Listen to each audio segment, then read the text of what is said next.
And we're live. Hello, ladies and gentlemen.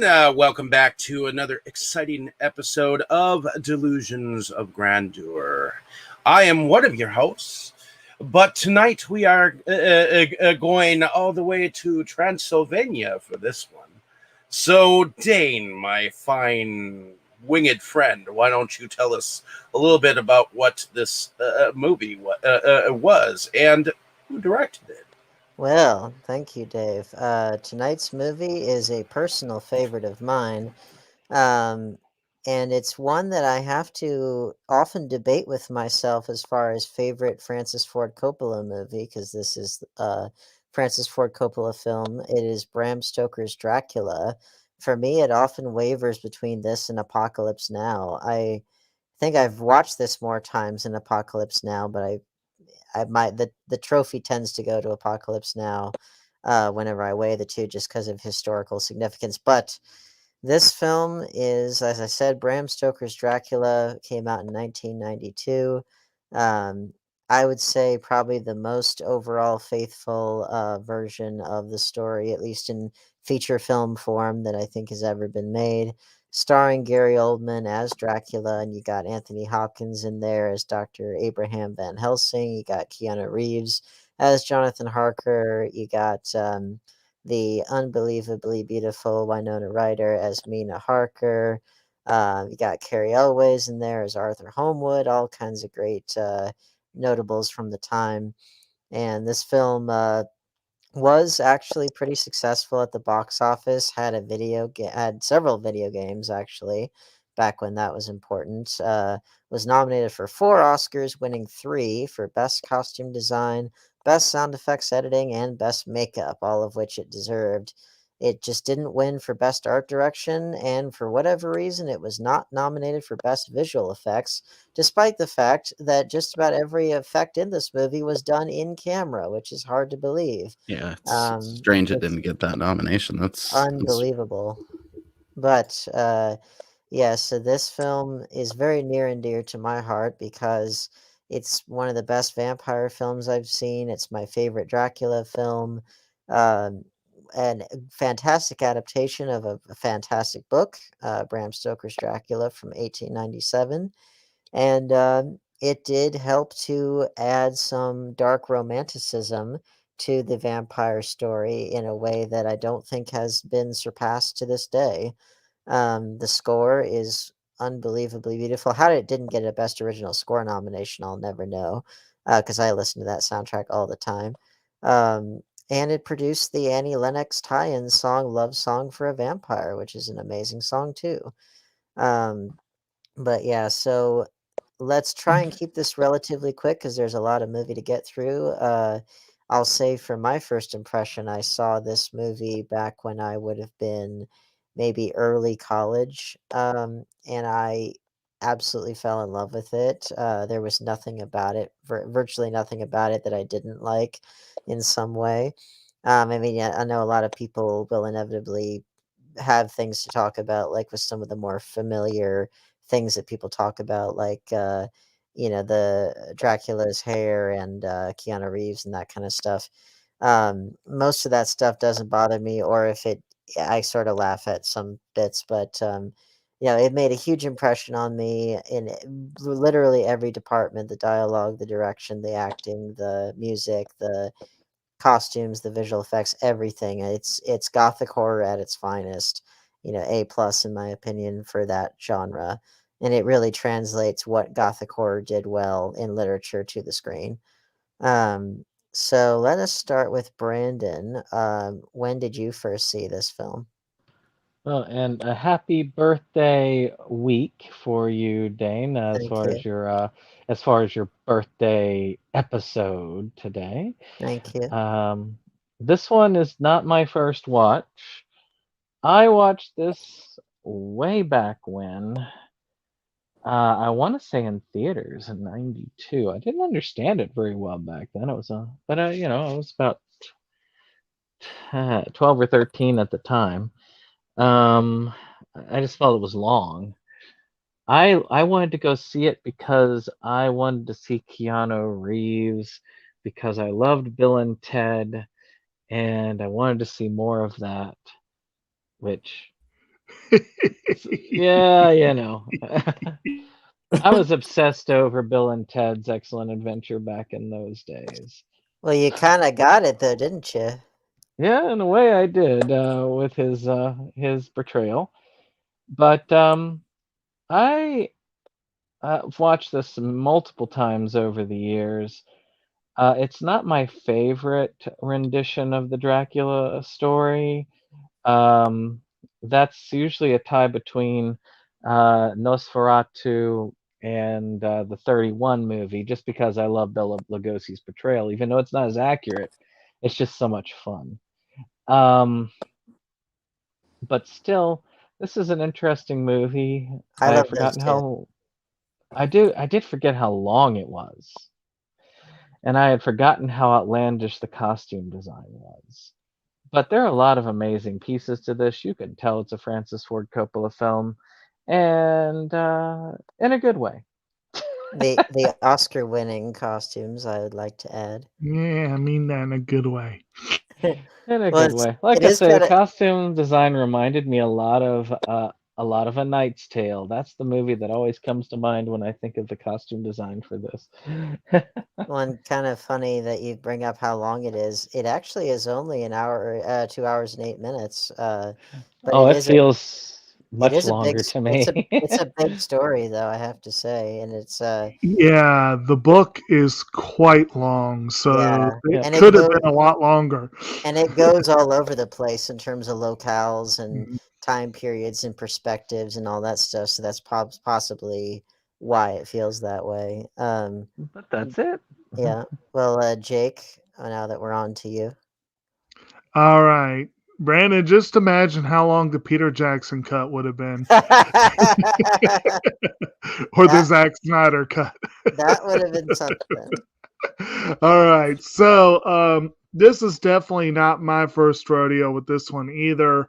Although I will have to beg to differ with you, Dane. This was never my favorite Coppola film.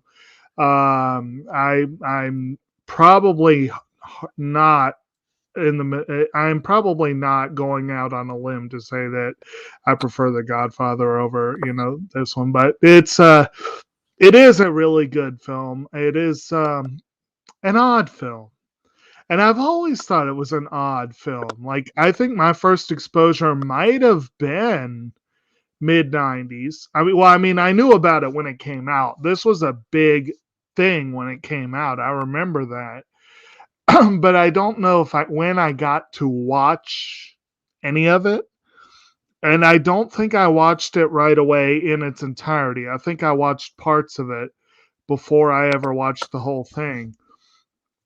And I could not say when I really have no idea when I first saw this all the way through.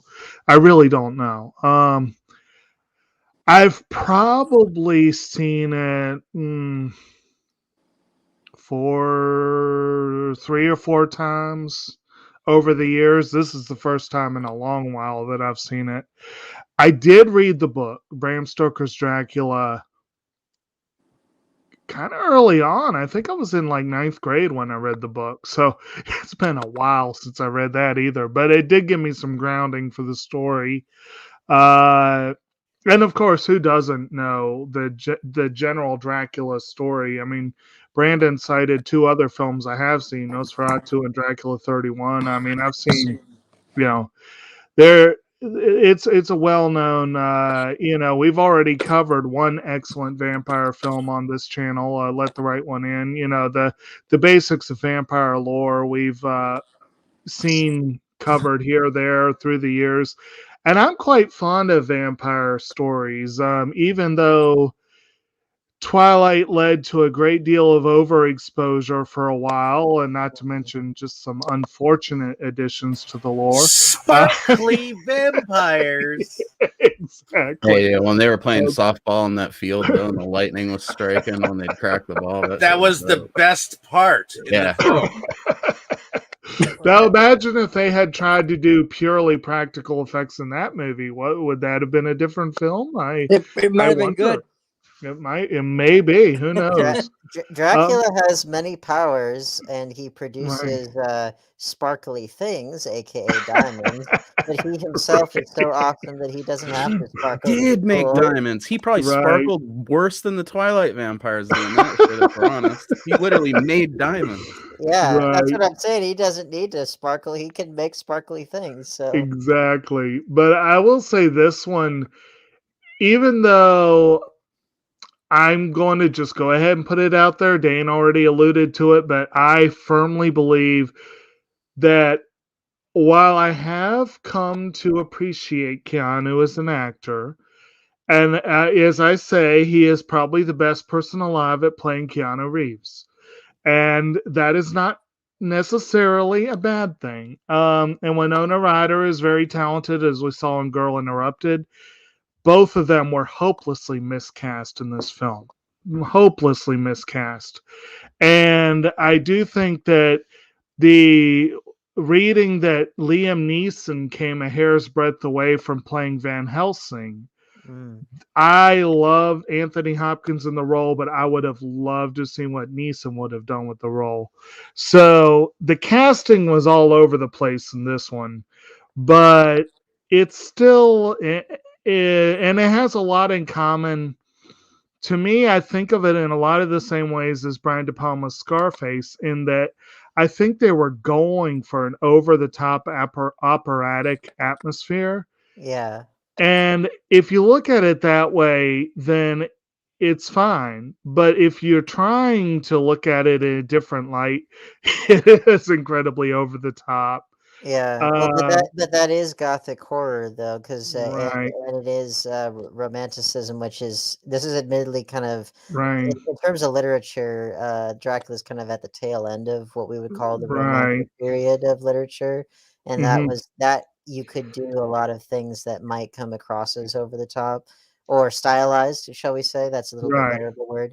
And this really does capture I tell that you, spirit sorry. very well, and your characterization of operatic actually is pretty on point relative to what Siskel Hmm. and Ebert's review of it was, because they said it felt like an opera.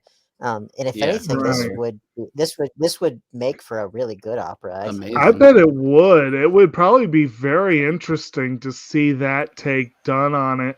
Uh, Well, get a Tammy and I yeah. have seen it as a ballet Oh yeah. Oh, Well, and okay. twice. Well, the 1931 version, the more famous Bela Lugosi version, okay. was based more on the play, on the stage play, than it was on the book. Ah, And the stage play is a little bit more compressed, obviously, because it has to be on the stage. right, right. Like this goes all over the place in terms of locale and Mhm, perspectives, like I said, um, because it's based on a novel and it preserves the novel's structure pretty well. mhm. But any other big thoughts right off the bat? Well, just two continuation. I've got to say, since if we're talking about redoing as an opera or at least a musical, we've already seen Hugh Jackman tackle a Van Helsing portrayal. That's right. You could sing So it. that's a thought. But also, I really this time around, I can't help but thinking if they were to go back to the well and try to redo it, I'd love to see what Guillermo del Toro would do with this. I think that would Oh, be pretty incredible, possibly. But overall, I like the movie. I think it's never been my favorite, but it's always been one that I kind of have to be. I wasn't really feeling it this time, but I think I just wasn't really in the right headspace for it, honestly. mhm. And if I were, I probably would have gotten more out of it this go around. But it still has a lot to offer, and I'm glad we got a chance to hit on this one and to give it a go. Yeah. Yeah. Well, one of the Mm. reasons why I chose it, besides being a great adaptation of a great book, I think, it's a period piece, but it has a good understanding of how to communicate a lot of different aspects of that period Mhm. quickly. So like you get the fact that it's still the Victorian era, people are heavily repressed, and I would argue that part of Keanu Hell, Reeves, I'm being impressed. yeah, well, part of Keanu Reeves' awkwardness in his performance, I think, partially it's because he wasn't fully developed as an actor yet, but also partially it's because he's playing an awkward, repressed character in a period when everyone True. else kind of is that way. True. But at the same time, it's also the dawn of what would eventually blossom into the 20th century, like with early films and things like that, the scientific era coming into its own, all that kind of stuff, and all the seeds of that are laid very nicely. Well, apparently Coppola had a kind of expressed an interest in Johnny Depp for the role, and I think he would have been a better choice. Yeah. Depp would have there any- nailed that. Yeah, but I will say, as far as the casting, I will say in defense of the casting, Gary Oldman is great in his role, He's and perfect. and I would have liked to have seen more of Tom Waits as Renfield. He was great for that role. He really Perfect. was. Thank you. Well, Kroll, why don't you tell us about your first experience with this film? Well, I first saw it when it first came out in '92. Like I said, I was 19. I absolutely have always loved Dracula. Always loved vampire movies of any kind, excluding Twilight. But that's not the point. Went into watching it. Really hopeful it'll be one of the best Dracula movies ever, and I honestly didn't like it. Sorry to be the naysayer. I'm usually the opposite. I usually love most films I watch, but I don't know. I just didn't get the feeling from it. I put down some notes of things I liked and didn't like of the movie. The red armor in the beginning was really badass. When he was Vlad, thought that was awesome.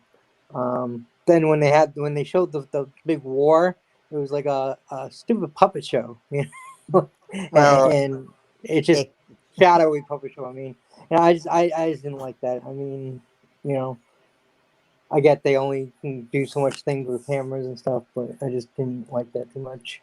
It was a stylistic choice. Right. I thought it was weird the way he became Dracula, like he stabs the cross and it bleeds and he drinks it, and that's just kind of odd, but Yeah. The wig, I gotta say something about the wig, because that was weird. It reminds me of Weird Science when the guys are the bras on their heads. Yeah, dude, it somehow looks like a butt cheek from every angle. Like it just looks like a set of butt cheeks. I just see boobs when I see it, but either way, boobs or butt cheeks. Either way, it's a very odd choice, and I think Gary Oldman was great as Dracula, but as the older Dracula, he was so eccentric. It was just like kind of weird. Like he wasn't really Dracula. He was just like a old eccentric weird guy, And Dracula's totally not an old eccentric weird guy.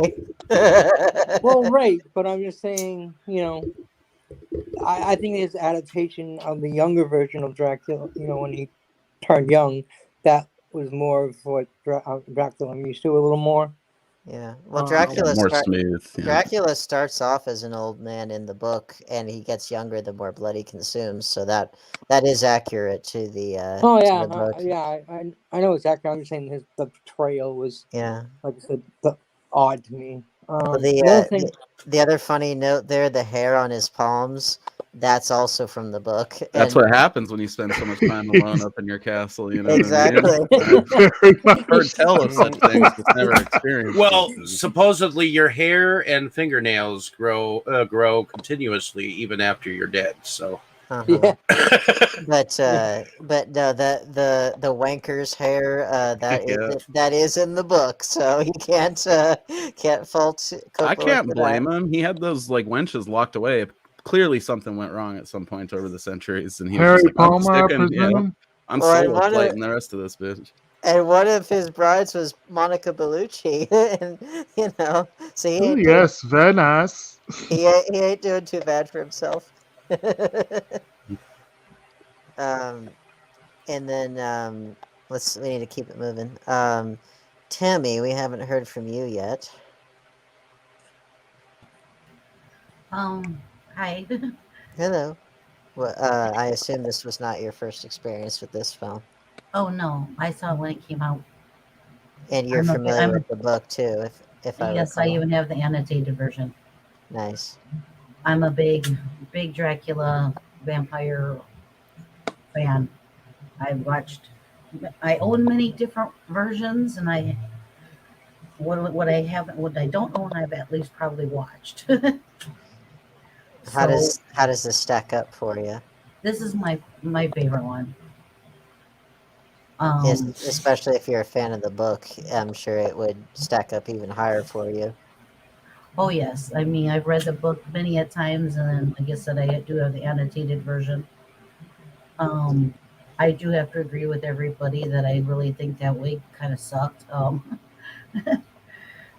I think I if they wanted to portray that, they could have gone about making the wig just a little bit more realistic looking Or than just don't do the that. Princess Amidala shit with it. Like he looked fine when he just had his hair down as an old man, you know.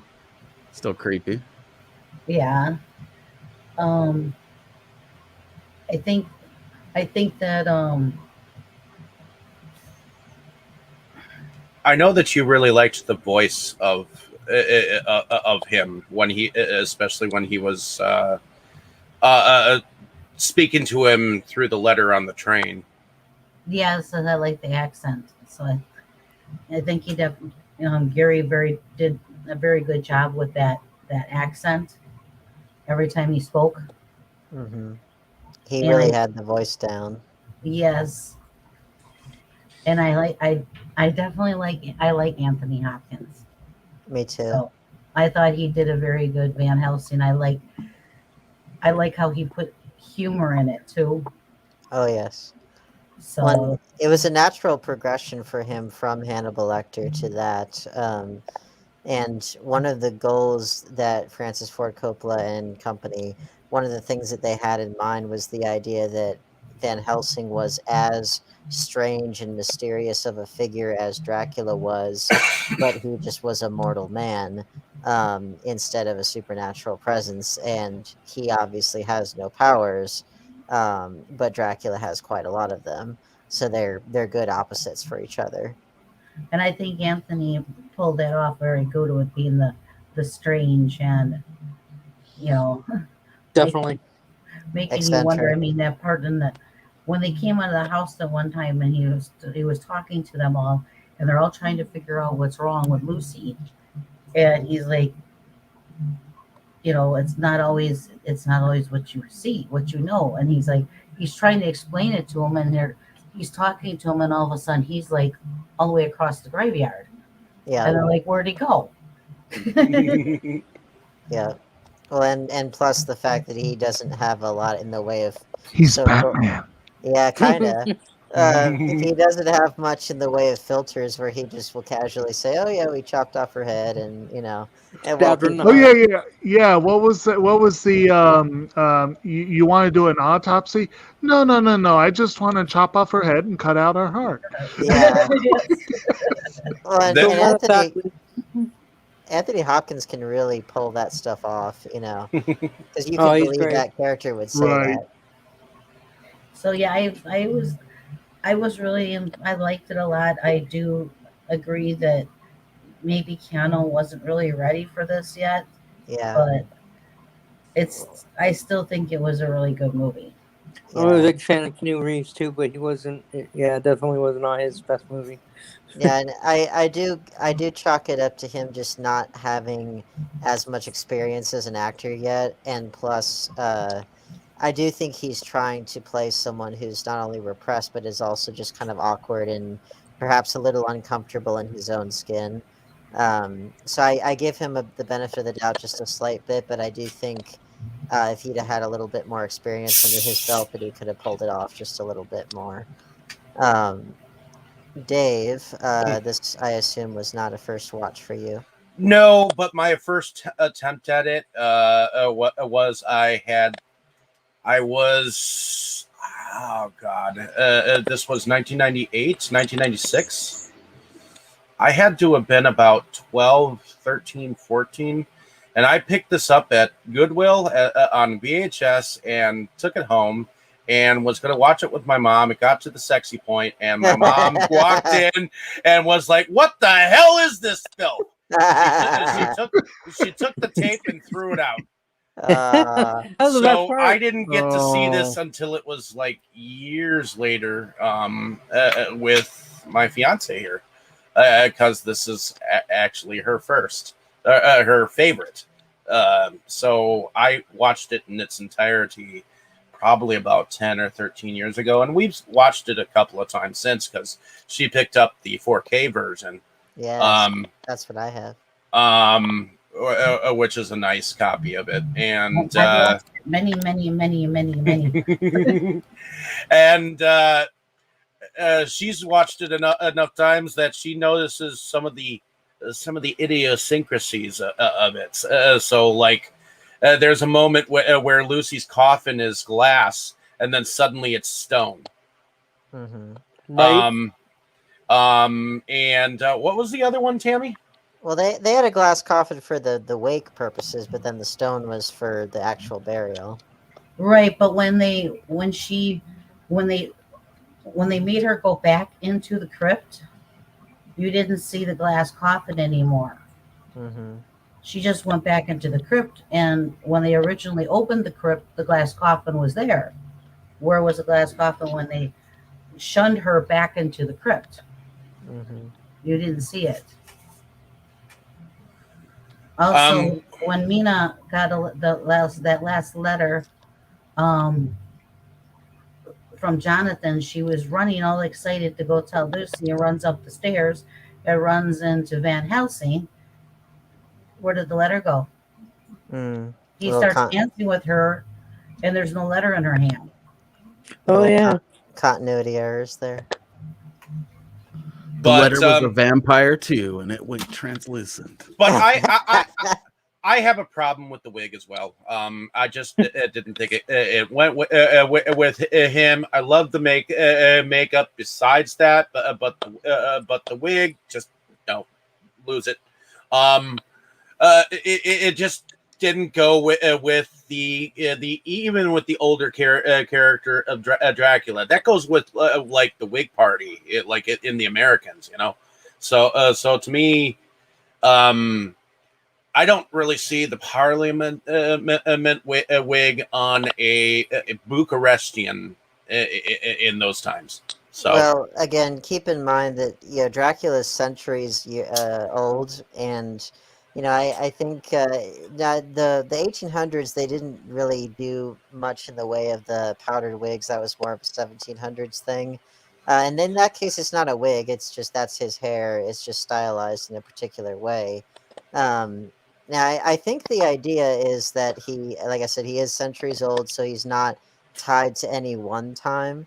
And also partially, it is a stylistic choice. I really love the costume design in general, and I like the fact that it was designed by Eiko Ishioka, who is no longer with us, and she was Japanese. And I actually like that his outfit in the opening does have a slight touch of Japanese kimono design. It's not 100% that, but it's not anything in the way of traditional clothing or anything. I just like the fact that it's coming from, it feels timeless, just like him. I want to say that I like this film more for the scenery, the landscape, picturesque areas of Transylvania that you see on.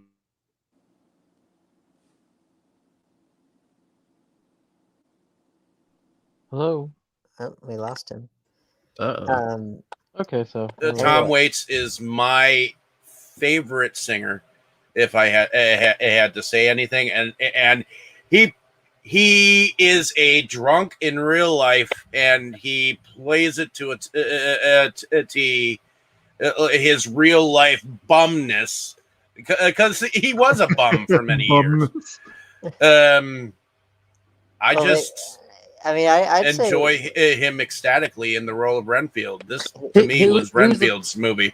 He was the best part of the movie. He was spot on as Renfield. So perfect. He's incredible. I mean, he and Best Dwight Fry actors. are up there, you know, because Dwight Fry in the 31 film, he had that the crazed eyes and the that Yeah, laugh. still freaks me out. I know, love it. But this is a different kind of thing, but equally as good in a different way. Yeah. And Now, I do think that that this was definitely not Winona Ryder's role. I liked her.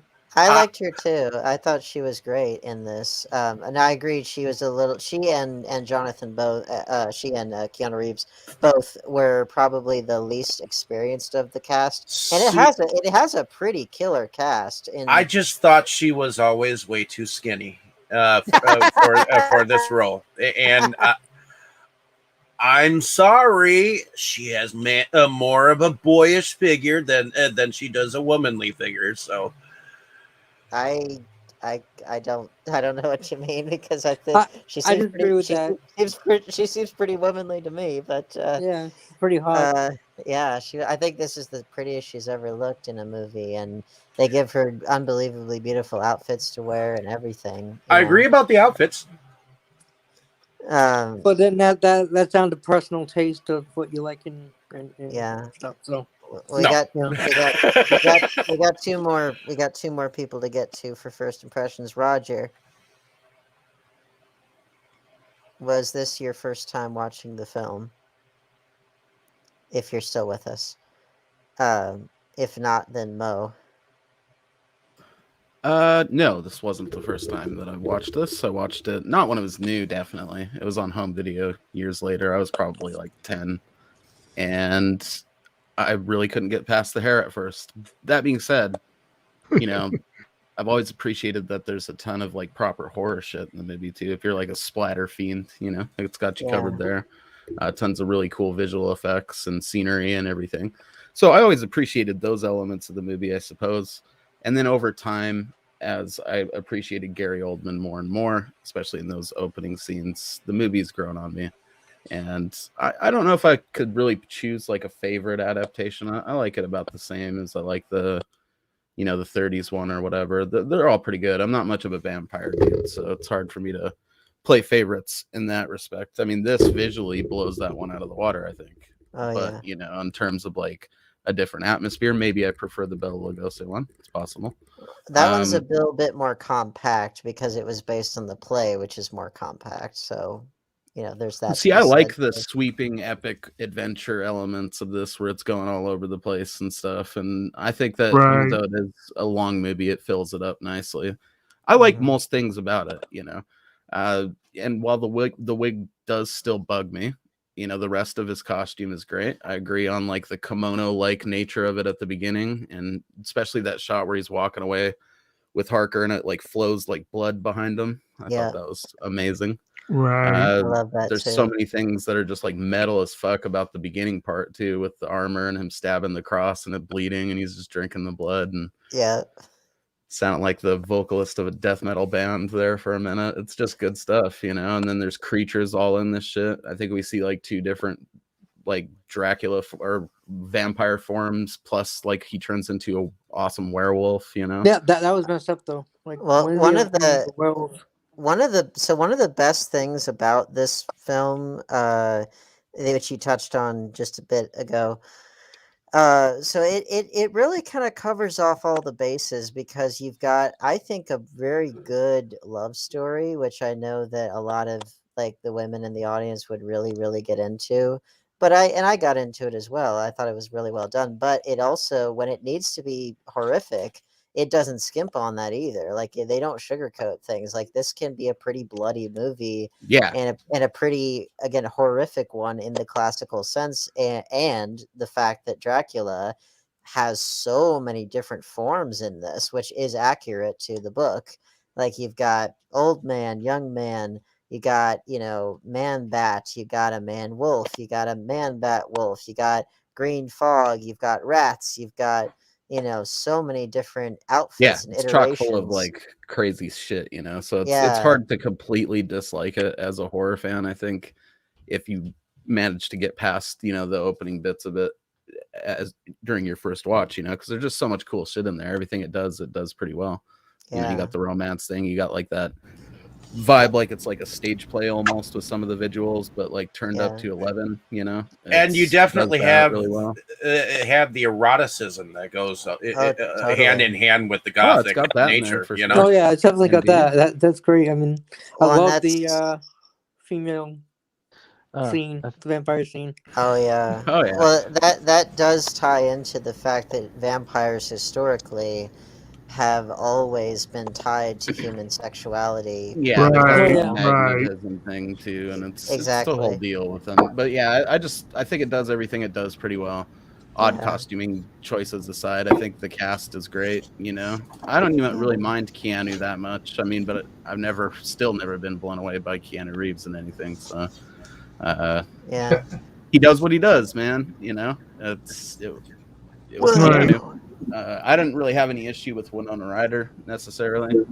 I thought she was just beautiful in this, and I think she fit the character of Mina really nicely. I think it's overall really is like somebody mentioned earlier. It's definitely a good testament to like all the things Gothic horror has done like well. And done very well. There's parts of this that look like an awesome fucking music video or something. You know? Oh yeah. Well, it's just amazing. And the fact that they cover off the horror and the love, the romance, the idealism. You know, they cover those off in equal measure. Like there's not one that's heavily skewed one way. Yeah, or the no, other. it doesn't feel oversaturated with one or the other. Really, it's a pretty epic movie, man. And if ever there was like a vampire epic. This would be it. Right there, yeah. You know, Totally. It's not one that I would return to frequently, but I don't typically watch vampire movies. So when I do, though, this is one that often comes to mind, especially because of, you know, all the badass creatures that are in it. I mean, werewolf, a lantern with that lady. Well, hey, man. Monica Bellucci in her prime ain't too hard to look at either. I'm not gonna lie and say that when I saw this as like a 10-year-old, that sex dungeon scene didn't leap right out at me. You know, I was like, holy shit, they're coming out of the bed. Is that a thing? I was 19 and I was like, oh shit, that's awesome. Oh no. We haven't heard from Roger yet. So was this the first time watch? Well, actually, no. I remember watching this. I was at the time. I would have been around 22 or 23. I saw it in the theater, and I was really interested in that. And ironically, I wanted to watch it because of the poster. It looked really cool. Even then, I didn't really care for horror films, but I kind of heard of that Coppola guy. You know, I think I've seen some, maybe understand. I've heard his name somewhere. But anyways, I went and saw it, and I really loved it.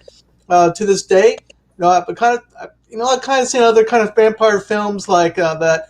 But Captain Kronos and Interview with the Vampire and Blade.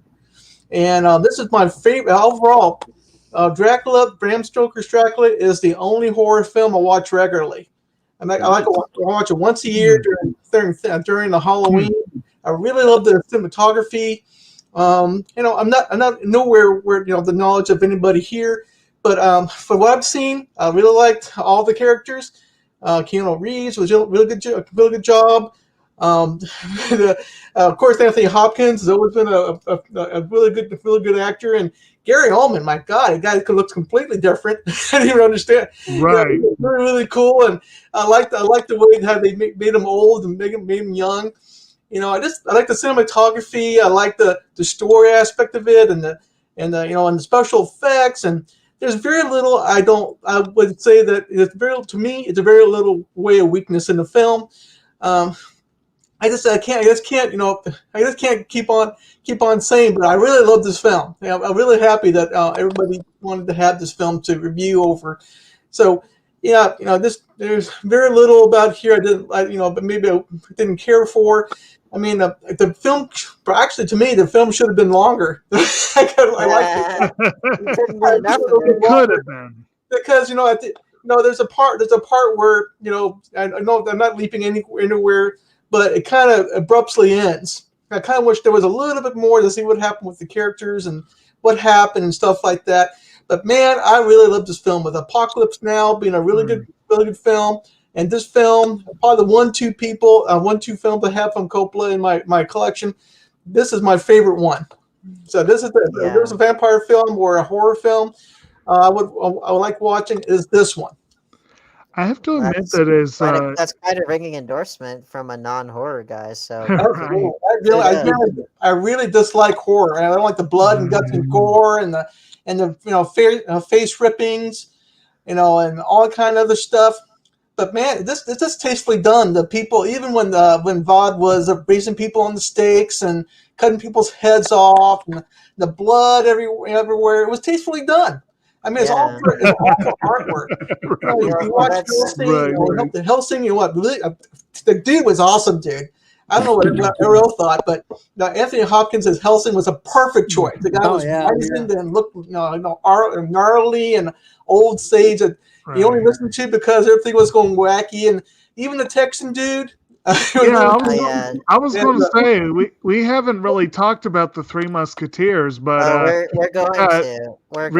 Richard E. Grant as Dr. Seward, Billy Campbell as Quincy Morris, and Carrie Oles as Lord Arthur Holmwood. Yes, they do make an amusing little trio. I really and Grant in particular, I thought was great as Dr. Seward, but they're an amusing trio in the book there. But no, that's great stuff there, Roger. But particularly because it is a horror film in the truest sense of the word, like a gothic horror, like no bones about it, and they don't sugarcoat the violence or anything. But like you said, they do. It's all in service of that genre and what a vampire is, and it's done beautifully. So even the sex scene, the nudity, and all kind of for once. This is something that I've brought up several times on this channel, that I'm not a huge horror fan. I'm kind of an outlier on this group too. So Roger, you're not alone. I'm kind of an outlier when it comes to horror, but I do not shy away from shocking violence, blood, things like that, if it's part of the story, and if it's, I might look away for a minute or so. But I'm not a fan of the ones where it's gore for gore's sake or whatever. I know that Mel and I disagree a bit on that, but it's just when it is part of the story, and I do think they do a good job in this one of keeping it on point. It was definitely on track, man. This show was on track on the plot. I just loved it. I do like the fact that this film, when it did become bloody, it was enough to make you maybe shy away from it for a little bit, at least at the time. At least for mainstream films, this was more bloody than it was more intense as far as the gore part was concerned. Well, but the funny part is that this was a pretty big hit when it came out, and I think it covered off all the bases pretty wisely in terms of not just struck like it doesn't feel like, oh, we got to pander to this demographic and this demographic. No, it's just they used all the elements of this story that was already there. Like they have a romance, they have really horrific scenes, they've got grand spectacle, they've got great music, they have a great tie-in song back when those were important. So and it's amazing that this story of Dracula has developed the way that it has, because there have been variant other adaptations where Lucy was in fact the main love interest instead of Mina. So I love that they had Mina as. Well, on that subject, now I do not want to do a beat by beat because there's just simply too much to cover and we got too many people here. Go see the movie or read the book, or preferably both. But one thing I'll say, so it is the story of Dracula. Dracula seeks a new feeding ground, so he buys property in Carfax Abbey in London and makes his way there to start feeding again. But in this story, it's specifically to try to find Mina, who he believes to be the reincarnation of his long lost love back when he was Vlad Tepish. And it just And so happens to be his luck that that Jonathan Harker is unfianced to. yeah, yeah, to Mina. And I mean, the rest of it progresses from there. You know, he gets to Lucy first and makes her a vampire, and then they figure out who Dracula is, and they have to kill him and everything. And that's basically the plot. But this does capture the flow of the novel very nicely. It does sprawl the European continent. It does tell the story from multiple perspectives, which is accurate to the book because the book was a novel of letters, which was basically the literary equivalent of like a found footage movie.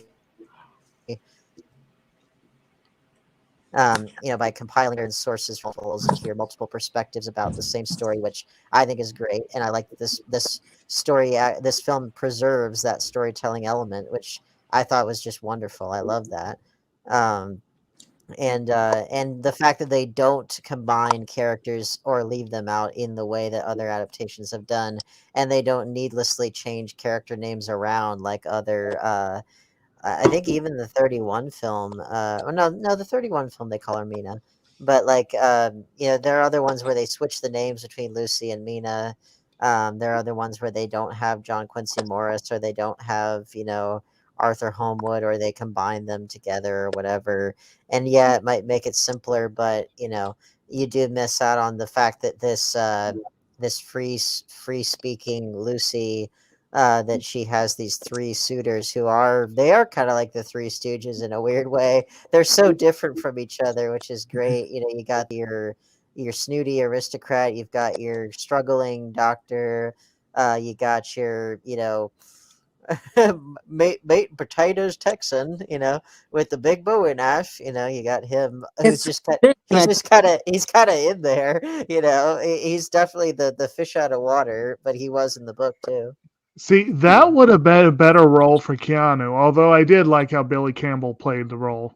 Me Yeah, too. it's great, dude. I love how it justifies that shot too, where they're all riding up to the castle and it looks like a Western for a second, but mixed with like that old school Gothic horror vibe.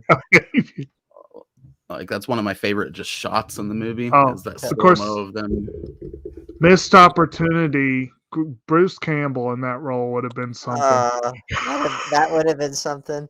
But I mean, this film captures the fact that the book is an ensemble piece. There's not like one singular protagonist. But again, that's true to the book. If anything, you could the main character is Dracula. I mean, he's the villain, but he is still the main character ostensibly.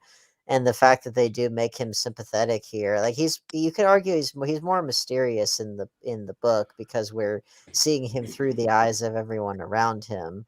But here, the fact that I like the fact that they make Dracula sympathetic in this, and they give him They take it a step too far when he's like crying purple tears into that letter with his gross face and he's just sobbing like a bitch. It kind of ruins literal ugly crying. I had a remark on that because I was like, yeah. How is that not used as like a meme for ugly crying about stuff? I don't know. Right. Jealous of Duckface. Yeah, I really love the fact that as I said before, with the fact that the movie, it has just as much romance as it has horror, and they don't skimp out on either. I like the fact that Dracula himself, he's just as much a man as he is a monster. He does pretty horrific and monstrous things, but he also, when he has to be tender and humanized, he is. It's not a simple matter of he's all bad or all good. You feel for him when his heart's breaking, but you also don't approve of when he does, monstrous vampirish things. Well, yes, from his point of view, he's he's found the love of his life again, and he doesn't want to lose her. So Yeah. so when she gets married to Keanu, that's like a breaking of his heart all over again. You know, Totally. so I can understand some of the tears, but yeah, the whole man cry that was a bit little much. yeah, that was a bit much. That aside, I do find myself like half rooting for him when I watch the movie because they do a good job of making him sympathetic. You know. Yeah. Like, I mean, I understand his feeling in life because again, it's like he loves someone so much that the whole quest is to try to do anything that's possible to be with her across all of I know time. Tammy Actually- enjoyed that White Wolf. Oh yeah. Well, I will say, Yeah, I like wolves a lot. So Moles are awesome. well, and my neighbor has a dog that kind of looks like that and is very wolf-like. right. I do have I- to say I agree with everything you guys are saying. You kind of like love to hate him. Right. yeah. You feel for him, and then so many areas, and then he turns around and he's and it's like, okay, I don't like you so much right now. Yeah, well, but That's I like- like but I like it when characters in movies when they don't fall into simple Right. good guy bad guy categories because everybody has things about them that you like, things about them that you don't like. And I was going to say that this idea, you guys are right. Like Dracula is a very complicated, complex character in this role, and he's often presented that way, but very rarely as much as he is here. And in a sense, this makes it, you could say it makes perfect sense that Francis Ford Coppola took the role because, like I said, my favorite film of his was The Godfather and Godfather Part 2. They're basically one film. And you look at that, it's the same thing. You have Michael Corleone, Vito Corleone. They are monstrous individuals, but they are also humans you root for and you feel for. Yeah, And it's like you really do. Sonny comes off as too much of a pompous prick for me to really root for him. But yeah, most of the others, yeah, there's not really very many true villains in those films, even though Vito Corleone does, I make him an offer he can't refuse. Well, it's become a parody at this point, that comment, but he was making those were not kind offers. no, of course not. Well, but yeah, you're right, and actually, a specific tie to The Godfather that Francis Ford Coppola made in this film. So when Jonathan Harker, when he first meets Dracula, and he has him, he enters the Ring of Blue Fire, which is from the book. He goes over the drawbridge and the gates and everything, and he steps out of the shadow into the light. He kind of crosses the barrier ostensibly. He's entering the vampire's realm. Francis Ford Coppola in the commentary said that was equivalent to the mafia generally won't bother you unless you like if you ask for their help, then you're kind of in their debt. And so, or like you enter into their turf in some way, and you get entangled with them, and then you become part of their world. And so, in that respect, Jonathan Harker he makes that first critical step into Dracula's realm, and now he's at his mercy. And now the Dracula is the Don, and he has to answer to him.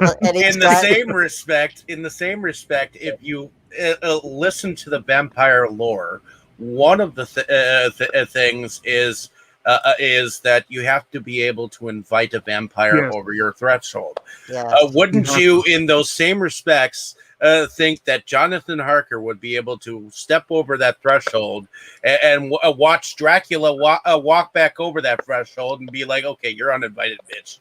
Well, actually, if I remember, like I said, it's been ages since I read the book, and I don't think this was explicitly stated in the film. But I wonder, Tammy, if you know the book better than I do, or Dane, if you do, I feel like there was a moment where Dracula wheedled an invite out of Jonathan during the visit.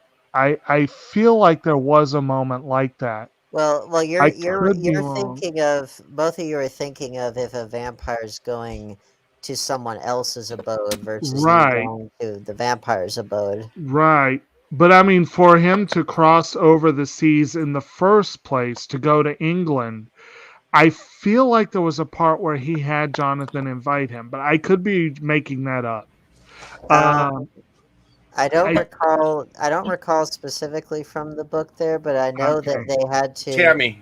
Yeah, Tammy. I feel like what you're talking about with the threshold, because they make that camera go right there and he's Yep. looking at him and you watch him do that step right over. And Hmm. to me that is showing that he is Right. being invited in. Yeah, I And was. Why would the also, camera focus just it totally focused on him taking that step? Yeah.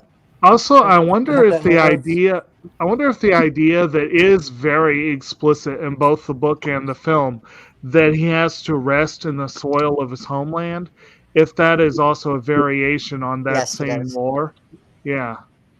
Yeah. So, Well, That's that's very it's pretty so interesting because Van Helsing says that the what they think they know about vampires may not be true, because vampires can be right. in sunlight. There's stuff they don't understand, but this going back to if a vampire has to be invited in or not. Perhaps yeah. they were actually he was pointing out that some things they didn't really know for sure, that is heard through through legends and lore and hearsay and stuff like that. So it's really interesting how we were talking about this, and they are and Anthony Hopkins was talking about it in the film. Well, and that is correct to the book that Dracula can go out in the daytime and just his powers weak. It'd be like a person staying up for 24 hours. Like, could you do it? Yeah. Could you do Right. it? Would you want? Yeah, but would you want to? No, not Not really. really.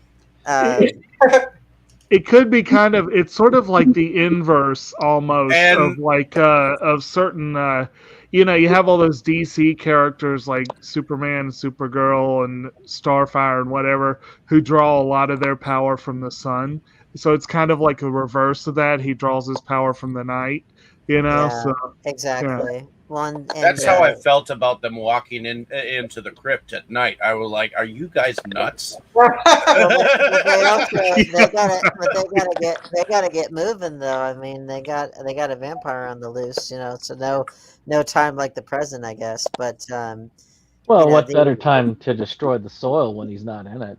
yeah, exactly. But I mean, Right. I think I think for what I love so much about this film, besides just fidelity to the book, the specific events of the book, the storytelling device of the book, which they preserved, I like the fact that it communicates a sense of period extremely well. Like I mentioned with the early films that you see, the fact that Victorian society is still in place, but it's even that's starting to come to an end.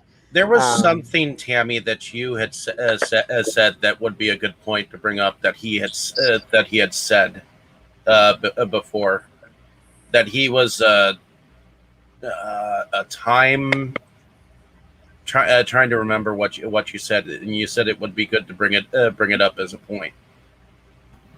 That wasn't this movie. Okay. well, but I think My well, favorite I just my favorite saying though was when he was listening to wolves. He's like, listen to the children of the night. yes, Yes, I did want to yes, bring that up I because love he that. delivered it in a playfully sinister And way. Keanu goes, music? You call it music? Yeah, Yeah. with Well, and just edibles. the look on Keanu's face after he says it the way he does, I think is the only proper reaction to that. Like, oh, this guy is legitimately fucking creepy. Like, that's the Yeah. moment where he realizes that this guy's Music? a Are you weirdo. fucking nuts? Yeah. Well, I love the I think with this film, like they cover off a lot of some. So I speak about the historical aspects of it because I actually was at a panel where Cariel was talking about his horror work in Shadow of the Vampire, which is also incredible, and Saw. That was great. Yeah, it was a great panel. Um, and I asked him about this film, and he said that Francis Ford Coppola had laid out for the cast books of historical research into the period to kind of get them in the feel of the time. And you do see the fruits of those labors with not just the way everything looks, but just the things that are talked about, or the like certain noblemen and noblewomen that are able to speak their mind more freely, like Lucy's very free speaking and very kind of sexually curious and everything, and they have like access to the Kama Sutra Yeah. and things like Yeah. that, that Arabian Arabian Nights. Nights. that too. But I mean that is accurate because again, as repressed as the Victorian era was, It they was full did of porn. yeah, Full of it. they had a lot of erotica, and they didn't talk about sex outwardly, but they were sure thinking about it. Yeah, I think in terms of behind closed doors, they probably casually consumed as much pornography as people do today. Even maybe more so. I think with it being so accessible, it's not, the lure isn't there in the same like way. relatively speaking, yeah, you're probably Sex right. definitely had more appeal at this time.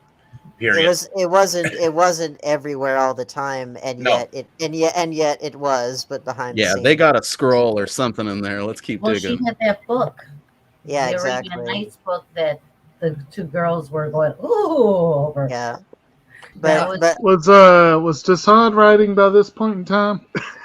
oh yes, he was. Well, he was dead by that time, but Ah. yes, Yeah, his writings were in circulation at that time. Yes. I thought Arabian Nights at first was the Kama Sutra when I first saw the picture, and then I saw the title Arabian Nights. I was like, oh, okay. Well, I think they probably took one of the illustrations from there and put it in Put there. that on my library list. Yeah. I actually wrote it down, because I was like, oh, listen. Oh, you downloaded it? No, I wrote Oh. it down so I'd remember it. Well, no, but I mean, erotica definitely snuck its way into a lot of things at that time.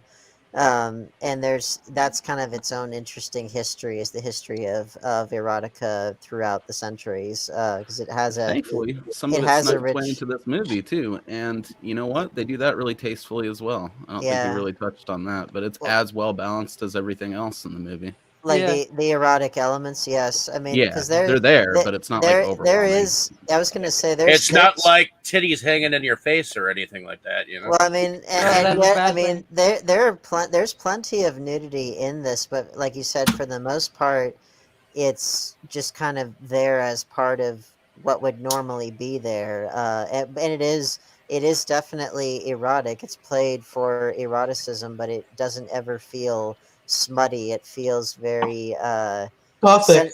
That's not what my mom thought. That's what it is. She just didn't want you to get those hairy palms, Dave. Yeah, really. A little late for that, though, I would think. Yeah, there's a cycle of the moon going on. Yeah, they don't It's call like them I said, Americans are repressed. Yeah. Speaking of things at the time, I thought it was really neat that they brought out the picture show. This was new. This was something. I know. And and it was something that everybody wanted to go see because this was something new. Yeah. Well, but I like the fact that, the people around them are sort of seeing it as what most people at the time thought of moving pictures. They thought of them as novelties, and that's what they were at the time, but Dracula knows that they're going to be big. Right. But I like the fact that, like, again, this is a movie of beautiful people doing beautiful things, or very ugly things done in a beautiful way. And so, like, when a scene needs to be sexy or erotic or whatever it is, and it has a hypnotic power to it, it can even be erotic even when no sex is happening. Like, I'm thinking of the scene with, like, them drinking absinthe and her remembering Elizabeta's life and everything like that is charged with erotic tension. It's because of this movie that Tammy actually started looking into where absinthe came from. Yeah, it got my curiosity, and so I looked it up. And at the time, the main source of absinthe came from Bohemia, and the second source was from France. I'm Bohemian, so I thought that was kind of neat. Oh, definitely, and that's very period appropriate as well because that was definitely a popular drink at the time. Yeah, it was I all keep the thinking, rage. they talk about the Green Fairy, and then I just kept having flashbacks to Eurotrip. Or to Moulin Rouge, which was that was 1890. That Or was it. to Hostel. Well, and Moulin Rouge was set in 1899, and this was 1897, so they're very, very close to each other. So again, definitely of the period. And this was like the real absinthe with wormwood and everything. Um, but yeah, I mean, I think the movie as a whole, it really does a good job of establishing period, and doing fidelity to the source material as well. Now we have talked about the stylistic aspects of it, which I think it's one of the strongest aspects of it because it goes in concert with the visuals, with the visual effects, with the music, with the makeup, the costumes. I mean, it really creates a feeling and an atmosphere, like especially the beginning where you first get to meet Dracula. Like the Uh-huh. atmosphere in that is so thick, you're like practically drowning in Yeah, dude, atmosphere. it You're cutting it is through with a knife. hands You're down absolutely like right about that.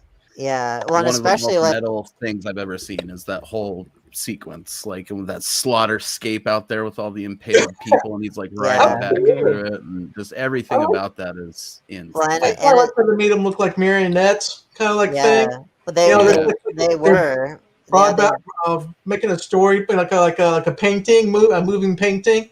I yeah. mean, it, yeah, oh my god, Which, it's really great. if any of you have seen the new Candyman, they use puppetry and Yeah, shadowy stuff as I well loved how in they there. did that. that's Yeah, neat. that it was a stylistic choice as well as a budget saving measure. And like they did a lot of really, really, really clever things with like all the train stuff, with like in the beginning with the trains and the Uh huh. overlaying of the eyes and everything. Those were all done with miniatures. And like Yes, and I love there it. was a It's giant Love book it. in the there was a giant book in the foreground, and then there's a miniature train in yeah, the it's background. lovely seeing that shit done in like proper Let's high see. quality like 90s style, because we didn't Yeah, get too much of that stuff after a certain period. Well, I this know. the scene with the impalement and everything, that actually was true to the actual Yes, to man, Vlad Yeah, Vlad. he Tepes. was badass. He really was. I mean, I've done a if lot you of research because I like my vampires and all that stuff. So But I Gary wanted, Oldman just wanted to nails know it. What where are all these? of this came from, and Vlad was really, he was not somebody you wanted to mess with. no, he did his job and did it thoroughly. That's for sure. And they again they don't skimp on just what a ruthless guy he really was. But he I like the fact that yeah, the atmosphere, the stylization, everything is in service of creating a feeling that is unmistakably gothic horror and is Yes, unmistakably Dracula. for And sure. they really play into everything that makes that what it is. So all of the elements of filmmaking go in, they're all in unison in service of that, which I think is great. It does have a very like kitchen sink approach to all of it, where there's little bits of like everything in there, but Yes. that just makes it better. Like the best quality of the movie, I think, is just how well balanced it is and how fun it is to look at. Like, love it or hate it, it's a Yeah. beautiful movie. It Like just really looking at is. the way it's all put together. Well, and you'll notice some of my favorite movies of all time tend to be the ones that have a little bit of everything in it. You got horror, you got drama, you got romance, you've got a little bit of humor even. You got large scope, you've got action, you've got adventure. It's really got it all. It does, yeah, and it's perfectly spread out. Like, there's kind of like story part, sexy part, violent part, story part. It's not all ever too much at once of any one thing, and that's what makes Yeah. it. I think I would agree almost with Roger that the movie probably could have been like a half hour longer. Yeah. I'm glad you agree there, Mo. I know you're on my side on that Yeah, one. Which They it's need good a stuff. little bit more I have oomph. to agree with you guys too, because I would have enjoyed a lot more into this world. I would, I would have loved to see more of the castle, I of would have Dracula's castle. I would almost say they could have done what they did with The Godfather, where they took the book and split it in two, Yeah, and then I'd That would did have have been been like there for two something. that. movies. They could have done That's a something clever like move. Yeah. right. They could have done something where the first movie was really heavy on the castle, on meeting Dracula, on introducing all the cast and everything. And the second one could have been more about like the return to England mixed with some flashback and that Yeah. kind of thing. That would have worked well, I think. I think Yeah. that would be, that would be Yeah. a really clever I idea. wouldn't have minded it being longer. I could have watched it.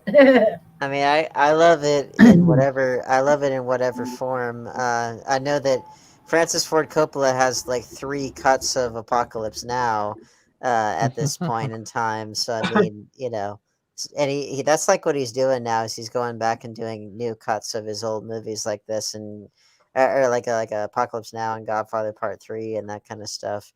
There's Um, got to be more like footage of this movie. It's Oh, Yeah. that I sure. would bet. which I certainly Director's cut. wouldn't Oh mind seeing God, that. But I think wouldn't a mind seeing miniseries if would be he has interesting. more footage of this movie. Yeah, anything like I'm this sure- with that much stuff in there, there's got to be like takeaways that they had to get out of there to just cut it down to even as long as it was. yeah. Yeah. Well, Well, supposedly they cut out a lot of the bloodiest stuff. Like you guys were talking about how bloody it is, but supposedly they cut out quite a bit. So that would make you happy, Mo. Yeah, I mean, I'd like to see it as a novelty. don't This use- would be one of those rare occurrences where I would say that I don't know that more blood would have helped this. It's already hits that quota for me. Good. Like, yeah, me too. Well, and it's strategically Yes. bloody insofar as like it's not like say something like Friday the 13th, which the whole point of it is to it's basically a monster. fest. It's ostensibly a monster movie for the 80s, where the whole point is to slaughter teenagers and that kind of stuff, and how bloody can it get and everything. Because like this one is definitely intense when it needs to be. It knows when to do it and when not to. Exactly. What were I you don't saying, Tiffany? usually watch a lot of the extras, but on this one I did, and it did show on the extras. It showed some of the scenes that were cut Mhm. on the one that I have. So I have the 4K that has the Walmart exclusive slip cover, which is really nice. yeah, I think that's the same one I have. Yeah, and it has the original poster on there, which I think is a gorgeous poster. Better believe it is. Is it Um, is it friggin' Dracula with his beehive powder wig, like No, pushing his no, cart it's- through Walmart buying prunes or some shit? It's Hey, no, what it's- they need to do is put a poster out there of Nicolas Cage under a beehive wig well, and, Hell yeah. as and Dracula. no, it's his character from Vampire's Kiss. That way you get the vampire part in. Didn't they have a Coppola connection? Well, I mean, Nicolas Cage is related to Francis Ford Coppola, so I mean, like one of the Yeah. Coppola's directed, I think. not Vampire's Kiss, no, but Nicolas Cage is related Okay, to then. Francis Ford Yeah, Coppola. you're right. But anyway, I mean, this could go on forever and ever, but just a couple things I want to touch on. So visual effects. This film, I'm shocked that it got a BAFTA nomination for best visual effects. It didn't win for some reason.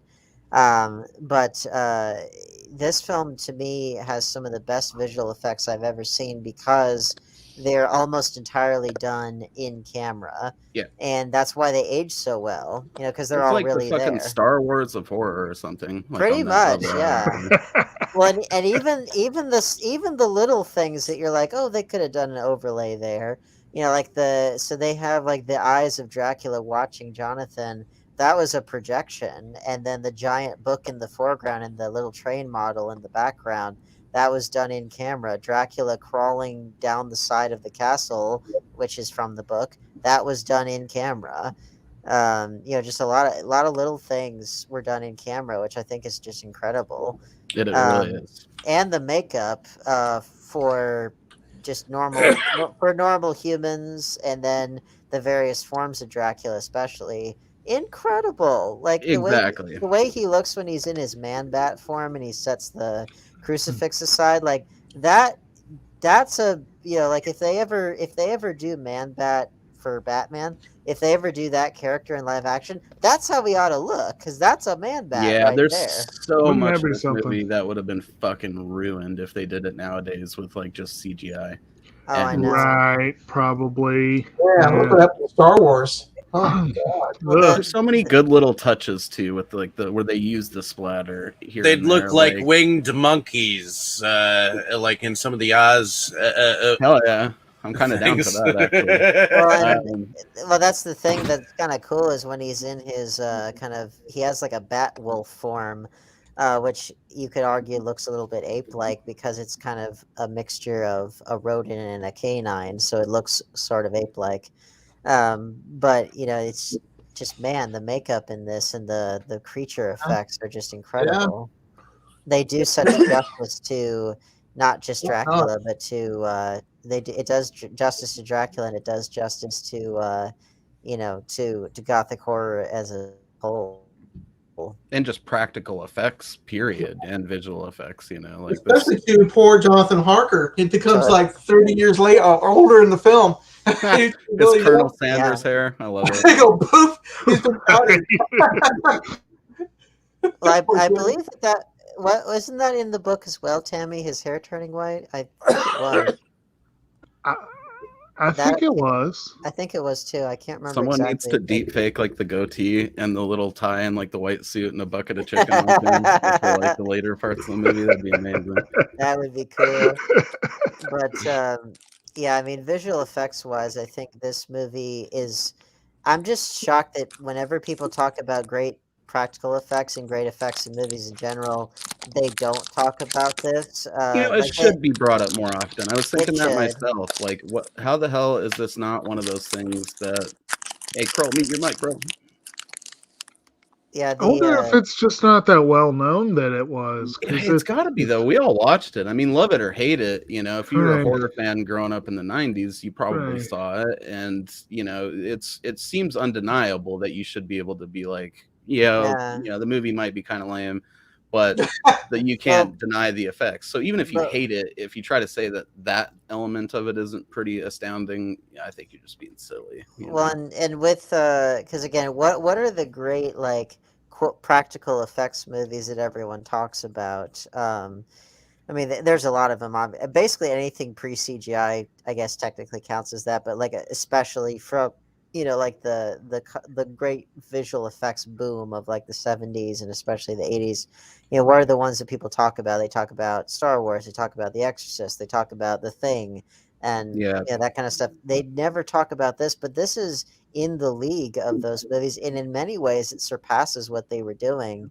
Like I would put this up there with like The Exorcist and with Star Wars and with The Thing. Agreed. And I think it even takes though I it don't to- like it as much as any of those movies, like on the visual effects and in special effects, for sure. I bet people just can't get past that wig, probably. Maybe. Yeah, and I feel that, but like I said, it's impossible to look at this and not recognize like the mastery behind a lot of that stuff. I mean, even little things like when he's growing young and he's in like that fetus writhing around in the dirt, like that's such a cool effect. Well, and they even paid homage to Nosferatu with the way that he rises from his coffin. Right. And I like the fact that they do pay homages to other Draculas. And I mean, even Gary Oldman's accent is not 100% Bela Lugosi, but it's you can't deny the influence. He's going for a more classical Romanian accent because Bela Lugosi's accent was Hungarian because that's where he was from. So it's related, but it's not 100%. But so Gary Oldman's going for a more Romanian accent, but you can't deny the influence. Plus, his vocal tones are similar, but not the same. He just is like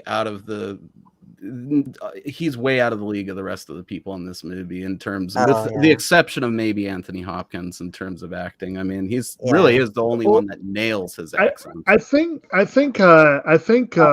Hopkins Hopkins is a very, very skilled actor, but I think I made this distinction recently that he's extremely skilled in the sort of acting that one sees typically on stage. Like he doesn't fully lose his Hopkins-ness very Exactly. well at all. But he also he's really, really, really good at getting into, or rather bringing a character into his own, Yeah. Whereas Oldman, I have long thought, Oldman is pretty distinctive too. You can tell it's Gary Oldman most of the time, But he's a but chameleon, though. he is very much a chameleon who doesn't mind literally disappearing under wigs and makeup and Yes. whatever.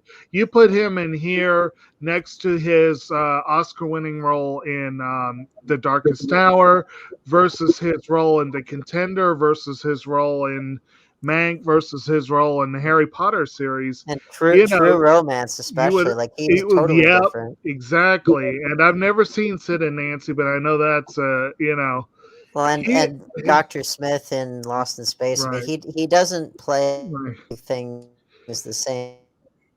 Yeah, way he can be a very twice. And surprising actor. so part of Anthony Hopkins, you're right. Yeah. Well, and Anthony Hopkins, you're right as far as his style. Part of it is because, well, his theater training, his stage work, and also because Anthony Hopkins has said about himself, he has said that he is what is known as a king actor, meaning that he's the kind of actor who would routinely get cast as the king or as royalty or Right. whatever in a play, and He would have God.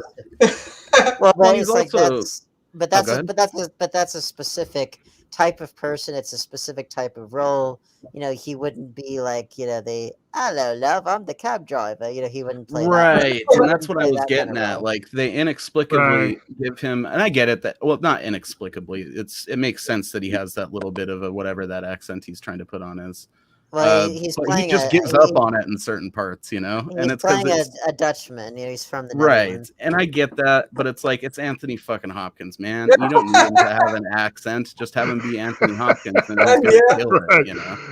Yeah, he does a great it job is- with He it. had a though. He still does. Well, of course it is. It is notable that we're having this discussion about accents, and of course one of the cast the very next year would have one of the great cinema burns about accents, where Carrie Elwes, of course, is in Robin Hood Men in Tights, and he has that one line, Yep. because unlike some other Robin Hoods, I can speak with a accent. Speak with British an English accent. accent. Yes, That's one of my favorite lines.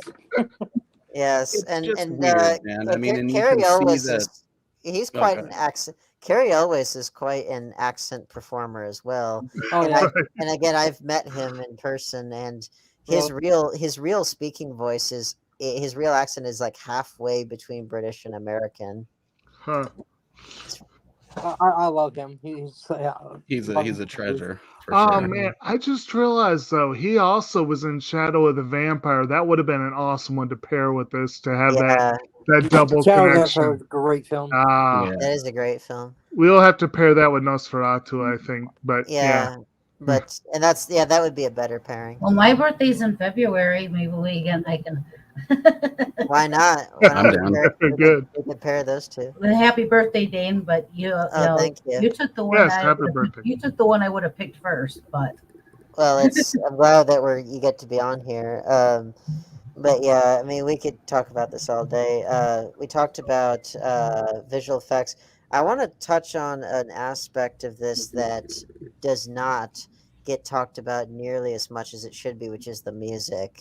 Holy crap, is the score to this thing good? It Yeah. is, and this It's was good. just think before it's really the time good. period where they would have crammed popular music into it because vampires got hip a few years Yeah. later, Well, and it would have for but- sure had like a Rob Zombie song or like Filter Yeah. or something on the There's no soundtrack. rock and roll or tinny music. It's all big, big, epic, brooding, dark. Yeah, man. It just. Well, but I the will pop- say that every time I hear the music, it is very recognizable. But here's the thing, though. Here's the thing, though. The pop song that they got on the soundtrack, "Love Song for a Vampire," is totally fitting for the movie. It is, and they had the good grace not to cram it into the fucking thing. Well,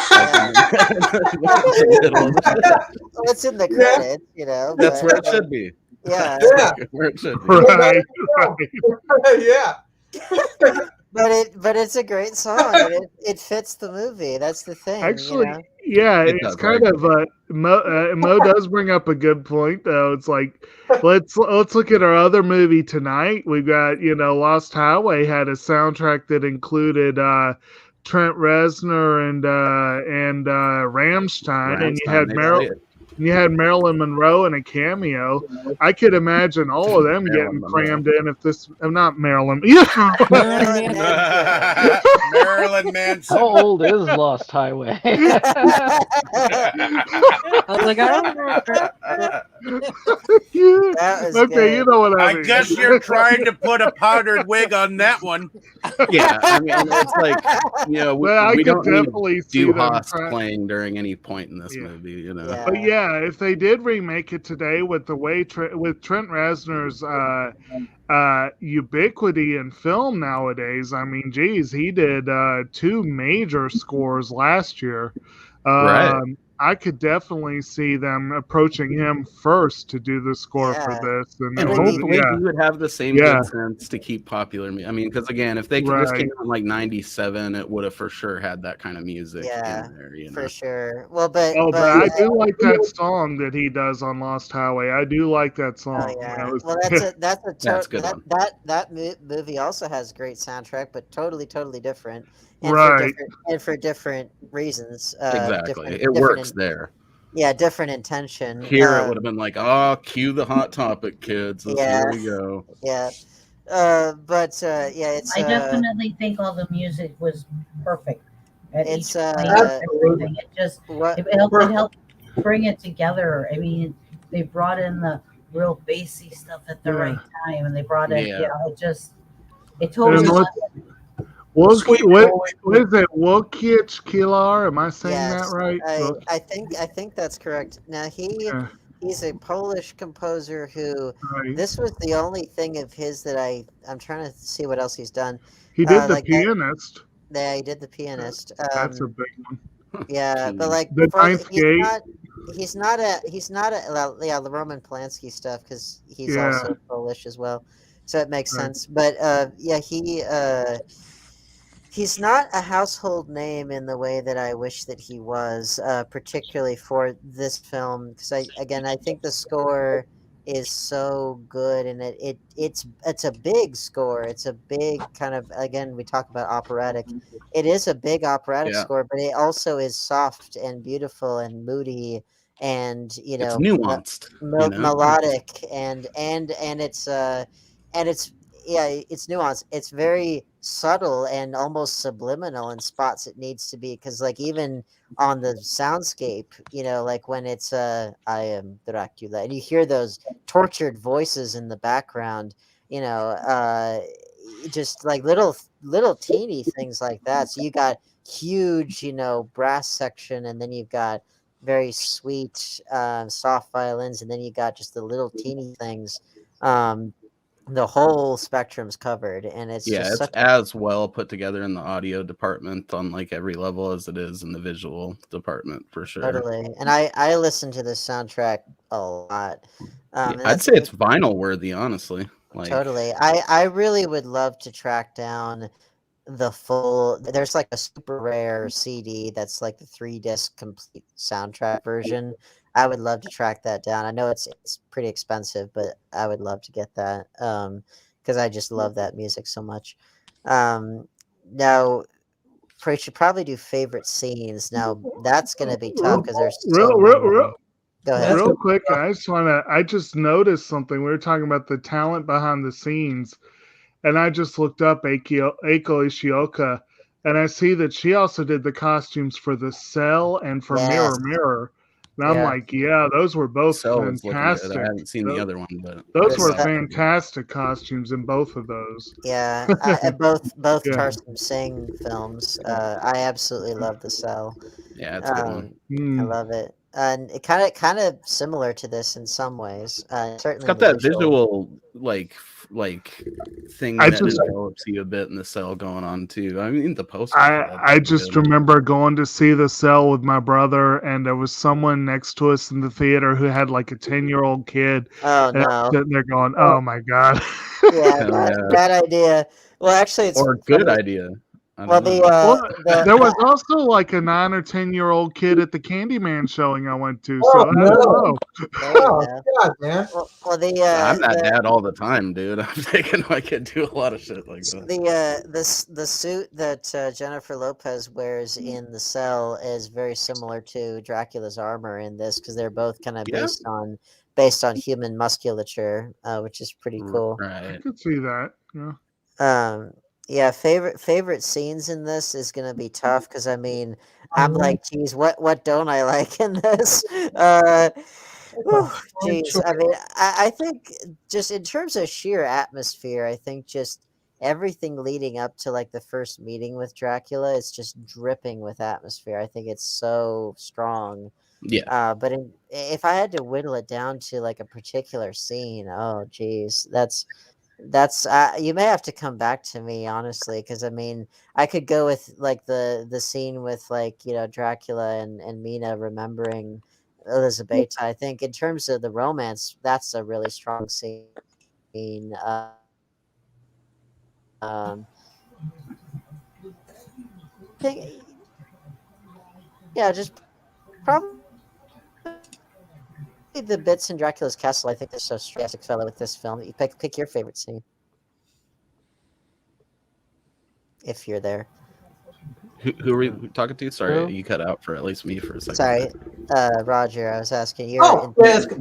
You're like you said, enthusiastic about this, so yeah. Well, Dane, you're absolutely right. It's a difficult measure for me to pick out one.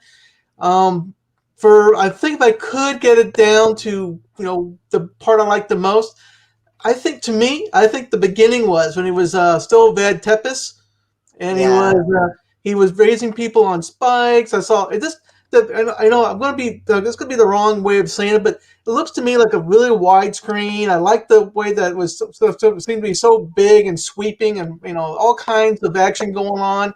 I know there's a lot of good scenes in this film, but in that particular one, when he was really there's a lot of green, to me granular scenes with all kinds of cinematography and pikes, and I would say that the very beginning of it was my favorite scene in the whole movie.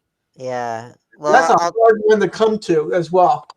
yeah, I'll tell you what. Actually, you reminded me of something. I'll tell you what. The part that gives me goosebumps every time is the bit right as he's becoming Dracula. Oh And yeah, he drank the blood he and like threw the sword in the cross yeah. and drank the blood. Yeah, man, I tell you what, that was awesome too. Dude, I'm Well, telling you, it's like the most metal thing I've ever seen. And he's like talking in that language and getting all guttural with it. You have to expect it to fade to black and fucking Deicide to start playing or something. Yeah. Like Well, but well, the thing is, he screams, and then his scream turns into this bloody roar, and the choir's like, "Ah, ah," and yeah, then and it's there's like and then it's sculptures bleeding, fucking blood yeah, tears blood and shit. everywhere. and then it's awesome.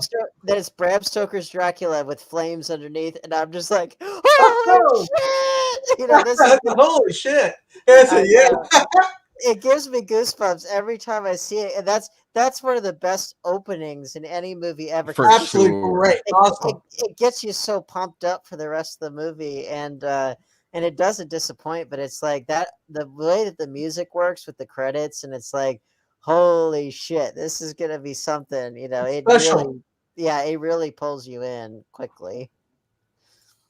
But yeah, that moment gives me goosebumps. I don't know if it's my favorite scene because that's like a whole prologue, but like it's oh man, that gets you pumped up. First off, this Bram Stoker, it's Bram Stoker. To me, everybody says it's Bram. It's Bram. It's pronounced Bram in real life. I kid you not. You guys are saying it like a graham cracker, but it's Bram. But anyways, my favorite scene. Now that I've gotten that across, because you guys have been like Seriously, like I swear, Brom is like rolling in his grave. But my favorite scene He is should be when rising Tom from it unless Waits. he's full of shit. Well, he's not happy. Anyways, Favorite scene. favorite scene is Tom Waits eating the bugs. Yeah. I'm sorry, but any time he was on screen, those were my favorites. Yeah. He really Well, they, didn't touch on the whole asylum vibe enough too. The dudes with Yeah. the cages on their heads, they're like water Yeah. hose motherfuckers Well, out there, and I- he's got like those Yeah, nail like guards one on of his them, fingers.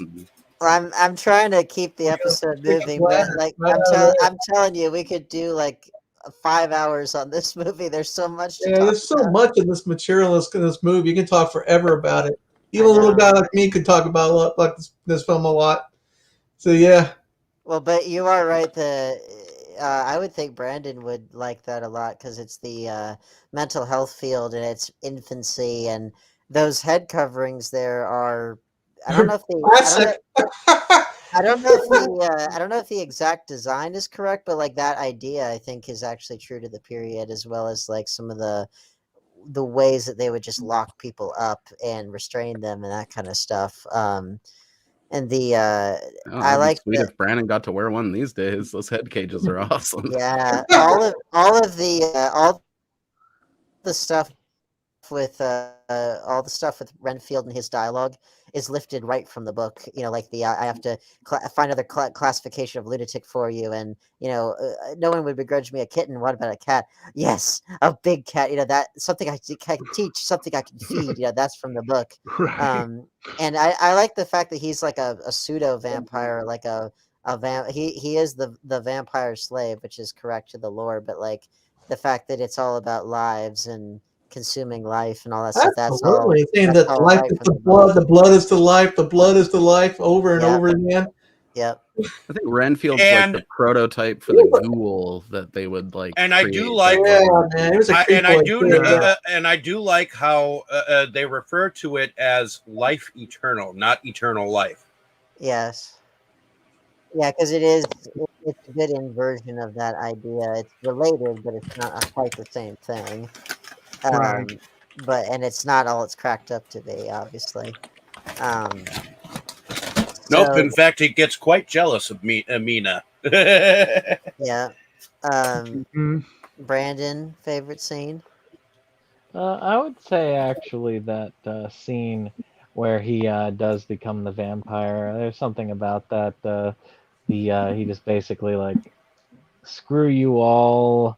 I've done all this for you, and this is what I get. A dead wife? Nah. Yeah. Nah, Yeah. screw y'all. Yeah. I mean, you totally understand why he does what he does. You know, they make that very Actually- clear. And one of the things that's interesting, if you go to a lot of these, like one of the newer ones, the Castlevania anime that Netflix did, where you see that some similar concept of a lady love that he had fallen for. Of course, this time with Dracula the vampire, Yeah. that gets burned at the stake, and that drives him into that Yeah. offset, into that murderous Just rage. drives them into the Harry Palms and an absinthe habit, you know. And Monica Bellucci and the other two vampire brides too. But the Castlevania anime is great. Highly recommend that. Mhm. Pennsylvania. Yeah. Jake, favorite scene? It is difficult to whittle it down. I do want to mention one thing that I don't think we've mentioned specifically. We talked earlier about how Van Helsing has kind of an arch sense of humor, and he does have that one. He does have that one line that I enjoy, where he said that the history of civilization is the history of civilization. Yeah. I thought that was It's- pretty good. What's funny though, it is a funny line, but it's also there's a lot of Right, there's Yeah, some but truth there. there's truth to it, but there's also a lot of subtext to it in the sense Right. that what he's saying, besides just disease and everything, what he's saying is that the history of humans and the Right. history of uh, creatures of the night, of vampires, of monsters and stuff, run parallel with us, as well as the history of disease and stuff. Which in the real Right. world, diseases are kind of monstrous in their own way. So that's saying Right. a lot more than is even on the surface. I like how Right. in that part we get to see like those stuffy and scientists, like Victorian scientist dudes, do like Yeah. their version of a golf clap where they clap Right. on those railings after Yeah. he says that, like Yes. softly. That's funny. Well, Yes, and exactly. apparently that's what those old universities, that's what they looked like, that's what they Hmm. did, Hmm. So that's pretty cool. Right.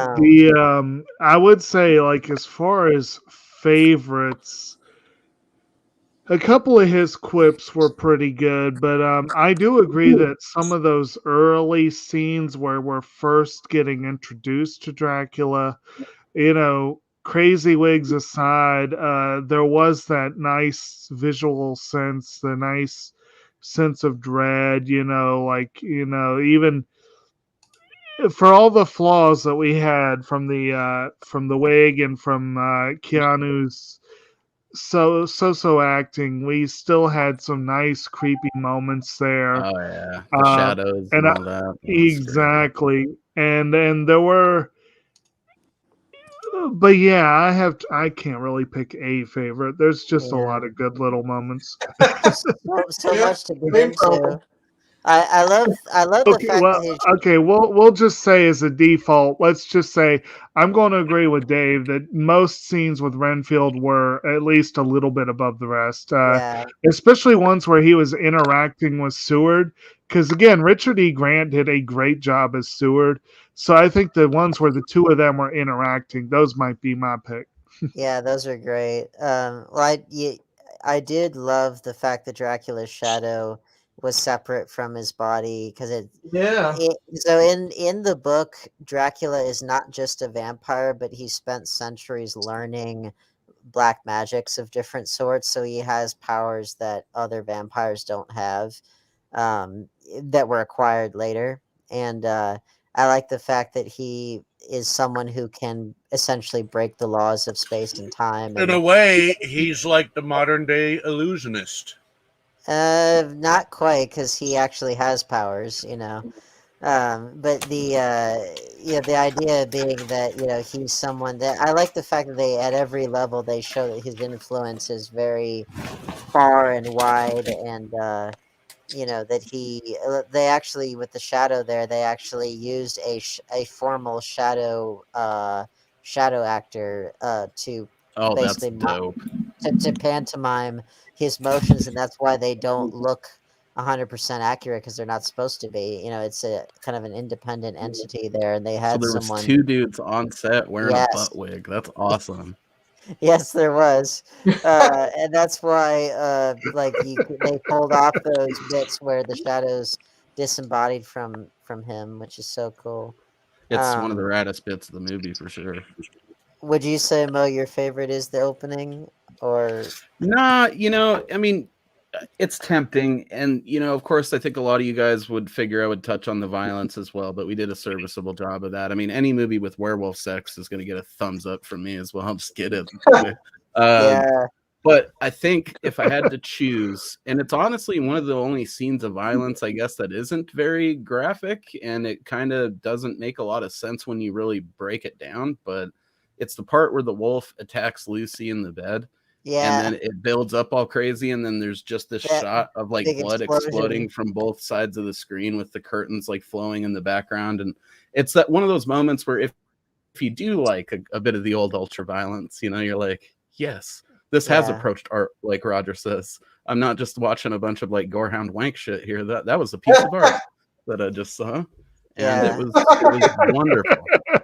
Well, I interpreted that as kind of being a visual representation of not just what's actually happening to Lucy, but just kind of the how Dracula's feeling inside, because he is sort of Yeah, Lucy was his backup girl, and he's going all in with her when he can't get his main girl. Yeah, pretty much. I mean, really, if you want to She's his side oversimplify the piece. story, Little if you want to bit, yeah. oversimplify the movie, it's the story of a lonely old dude getting hairy palms up in his castle, and he decides, you know what, this is whack. I'm gonna travel to London, try to bang everybody's fiance, and that's pretty much exactly what he does. Basically, yeah. Like And you're not it's even pretty wrong. rad. You're It's not wrong real, on dude. that. Well, he does think Nina's like his reincarnated love, so there's a Yeah. little bit there, but it's I mean, we don't know if he did make that up just to have a good excuse. You know? Is that that's true. That's it. Oh I mean, yeah. Dracula does have the moves, that's for sure. Because I mean, he knows how to take a lady out for a good time at the movies and pet the wolf, and all Sipping that. some absinthe, all that good stuff. Yeah, dance in front of the candles and all that. He's a gentleman and a man about town. All I Hey. can say is what we do in the shadows. Yeah. Which Right. I'm extremely jealous of Dracula's young man attire. Like that's how I want to dress. Do it. Get Yeah. that Stalin mustache and goatees. The and hair, ice the hair, the blowing. Yeah. glasses, the top hat, everything. That's my look. Tammy, did you have a favorite scene? One of my favorite scenes is actually when he's talking to Keanu about the wolves and Yeah. and the look after he says it, and the way he says it, and then the look on Keanu's face is just like, "What are you talking?" Music, those edibles. Yeah. And then right afterwards, you see him going down the side of the castle. Yeah, that's I thought great. that was cool. And I liked, like you were saying, he can treat the lady nice. I liked I liked how he dressed when he first met Mina, and how he was Tammy. just so polite, and Yeah. that Well, that whole scene, and she's like trying to blow him off, and he is still being the I total think gentleman. you've even said that you like how he looks Oh well. in general as Dracula. Well, let me tell you, women when they see every woman I've ever talked to, when they see Gary Oldman Dracula, they're like, oh, and I totally get it. I mean, he looks awesome, Well, Yeah. and she's not a girly girl, but she really digs him. Well, yeah, I completely understand it. There are definitely like guy leads that girls really love that I'm like, I don't get it. This I 100% get. I'm like, yeah, I would totally be there if Well, I were a besides the woman or look, whatever. he's got that accent, and he's got the Yeah. properness, he's got the everything. So Yeah. it's just kind of like, okay, where did you want to go? Yeah. Yeah, he's got the allure. Fight and he's me got- here. Yeah. Well, and but that's what I mean. Like we got lots of beautiful people in this because he's he was in the prime of his life, and you got Keanu, as awkward as he was, he was a young guy, and you got again Winona Ryder, most beautiful she's ever looked, I think, and then the woman who plays Lucy, I thought she was beautiful too. She was hot. Really hot, and Monica Bellucci again when she was really young. She was hot. Yeah, totally. Kroll. Well, the bed scene with the sisters. Every time you say Bram Stoker's Dracula, I just picture that scene. Like the rest of the I movie feel I've ya. seen, and there's some great scenes. I agree. I mean, overall, I didn't like the movie, but I do agree there was definitely some great scenes. I just probably the romanticism of Dracula. You like I it didn't for like, the chicks. Yeah. Well, Hey, nothing that- wrong with that, dude. I am a vampire fan, but yeah, and well, they were vampire chicks, so it looked great. And I really think that Mina and Lucy looked great as vampires, even though Mina you saw her Yeah. very quickly as a vampire. But I think they looked really great as vampires too. It really, that's my Yeah. thing. So I really enjoyed that. And to touch upon Renfield, yeah, every scene with him was awesome. Definitely Yeah, awesome. the ladies in this film will give you the furry palms. That's for sure. Oh, Dude, definitely. Can you imagine how many copies? Can you imagine how many VHS copies of this are so worn from rewinding it at that part. Like, Probably. Right, you can't even see that part anymore. Yeah, Pause. Dracula knows a thing or two about the furry palms. He's got centuries of experience. Yeah, you gotta with trim that, those nails though. That show's getting dangerous. that's for sure. Yeah. Yeah, that might cause some problems. But yeah, we could seriously talk about this movie for like 10 hours. There's so much to talk about, but I'll leave you on one thing, that the bit that musically, the track that I come back to all the time, besides the opening, which again really gets you pumped up, but the track "Love Remembered," which is the love theme for Dracula and Mina. It's a beautiful piece, and you hear it woven throughout. And it's, to me, that's kind of the soul of Dracula, of the vulnerable man that's underneath the monster. And I don't know, it just that's kind of what it's all about. I listen to that all the time. It's a good track to light an obscene amount of candles and get some hairy palms too. Oh yeah. So grease up your palms for our next episode, ladies and gentlemen, as we go into some Lynch territory. Yeah. So stay tuned on our Inside Movies Galore channel for another exciting episode. Yeah. Yeah. Not quite a Not that horror we film, don't love coping with Coppola. Indeed. Not Lost Highway's not quite a horror film, but it's still kind of appropriate for Halloween. In many ways, yes. In many ways, yes. On that note, ladies and gentlemen, join us. Please do. All right.